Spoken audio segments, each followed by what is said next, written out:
ඒ පොඩ ඉඳපන්කෝ. ඕ කියපන් බා. ඒ බම් මේ හදිසියක් බල් 5000 කර ගන්න නැතිද? සල්ලි නේ බා. මල්ලක නම් දෙන්නත් නැහැ. මගේ පරණ ෆෝන් එක නම් තියෙනවා. මේක විකුණලා කීයක් හරි ගන්න. කමක් නැද්ද බා?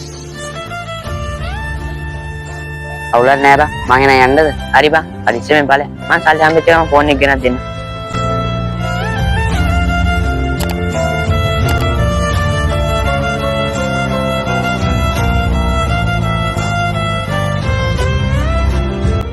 ඒ බම් මේ ඉස්කෝලේ පටන් ගන්න යන්නේ කීයක්වත් ගන්න නැද්ද?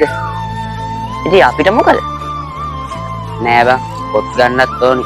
හරි උඹලා නැත්තම් කපන්නේ මම යන්න. ඒ පොඩ්ඩක් ඉඳපන්. ඕකේ බම්බා.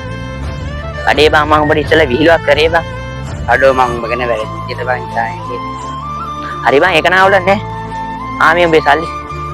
ඒ ෆෝන් එක නම් ගන්න බැරුණා බං. සල්ලි තියෙනවා අවුලක් නෑනේ. හරි බං ඒක නම් අවුලක් නෑ. මේ වෙලාවේ සල්ලි හම්බුත් එක ලොකු දෙයක්. හරි නම් මම යන්නද? හරි බං. යන්නේ.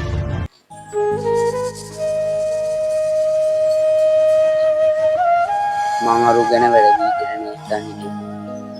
ඕනම දෙයක් කරන්න කලින් දෙපාරක් හිතලා බලන්න ඕනේ.